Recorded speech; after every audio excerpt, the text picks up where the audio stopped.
आज मैं आपके लिए लेकर आई हूँ क्रीमी लेमन मूस की रेसिपी। बहुत ज़बरदस्त, बहुत यूनिक है। अगर आप चाहें तो मेहमानों के आगे इस तरह ही सर्व कर सकते हैं, वरना आप कांच के बोलों में भी कर सकते हैं। जैसे आपकी मर्ज़ी आप कर सकते हैं, लेकिन ये इस तरह से अगर पेश करेंगे तो एक यूनिक स्टाइल हो जाएगा और ये बहुत ज़बरदस्त टेस्ट वाली रेसिपी ज़रूर ट्राई करें। अच्छा, 5 मैंने ये लेमन के खाली मुझे कैप चाहिए, इसके जो छिलका होता है खाली वो चाहिए। तो मैं इसलिए सारे ही लेमन का जूस निकाल लूँगी। और जूस मुझे इतना नहीं चाहिए, लेकिन इसका जितना भी जूस है आप इसको डिफ्रीज़ कर सकते हैं क्यूब में। और फिर उसको जब जम जाए तो फिर आप उसको ज़िपर बैग में डाल के या किसी कंटेनर में डाल के आप उसको सेव कर लें। और जब आपको रेसिपी कोई भी चाहिए हो किसी चीज़ में डालना तो आप क्यूब निकाल लें। तो इस तरह से मैंने इसके सारे जो हैं निकाल लेना है। और कैप खाली मुझे चाहिए, ज़रूरत है इसकी, मतलब उसी में मैं डिश आउट करूँगी। तो क्योंकि इतने लेमन जूस की ज़रूरत नहीं है, इतनी खट्टी रेसिपी नहीं है ये, बस ये चाहिए मुझे। तो इसलिए इसके लिए मुझे सारे ये रिमूव करें और इसका अच्छी तरह से आपने जूस निकाल लेना है। उसके बाद यहाँ पर डबल हैवी क्रीम मैंने यूज़ करी है 750 ml।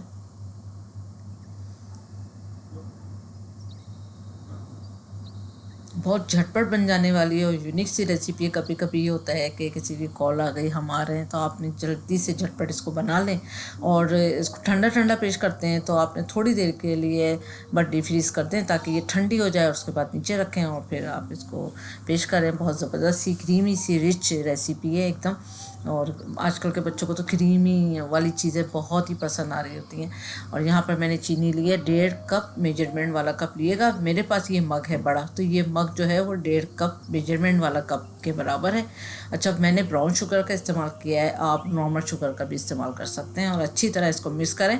आप स्वीट कंडेंस मिल्क का भी इस्तेमाल कर सकते हैं इसमें, लेकिन चीनी अपने हिसाब से भी डाल सकते हैं। अच्छा, अब सिर्फ छिलका चाहिए इसमें लेमन का, तो उसको कद्दूकश कर लिया हमने थोड़ा सा, तो 1 टेबल स्पून के जितना चाहिए। इससे खुशबू बहुत ज़बरदस्त आ जाएगी, क्योंकि इसमें कोई और चीज़ें नहीं डलती हैं कोई एक्स्ट्रा खुशबू, तो इसलिए इसमें ये लेमन वाली डिश है तो इसमें सिर्फ ये डलेगा। तो इसको सिर्फ हमने कुक करना है दरमियानी आंच पे, और इसको एक बॉयल के सिर्फ वेट करना है। सिर्फ एक बॉयल आने का वेट करा है और फिर ये रेडी है। उसके बाद जैसे ही ये इस तरह से, और फ़ौरन आपने इसके अंदर लेमन डाल देना है 6 टेबल स्पून। वेट बिल्कुल नहीं करना है। 6 टेबल स्पून लेमन डालने के बाद फिर आपने इसको अच्छी तरह से मिक्स करना है। और इतना मिक्स करें आप इसको कि ये क्रीमी सा टेक्सचर बन जाए इसका। बहुत अच्छी तरह मिक्स करें आप, विस्क की मदद से आप मिक्स कर लें इसको इस तरह से। तो बहुत अच्छी तरह मिक्स करें कि एकदम क्रीमी हो जाए।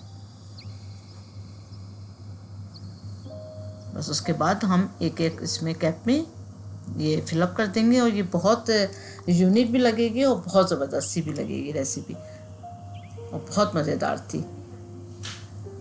और अगर आपके पास कोई सी भी बेरीज पड़ी हो, और कुछ और नहीं जाएगा इसमें, अगर कोई सी भी बेरीज हो तो वो छोटी छोटी वाली ब्लू बेरीज होती हैं, तो वो आप इसके ऊपर एक एक रख सकते हैं। वैसे ये इस तरह भी डिश आउट करें तो बहुत ज़बरदस्त है।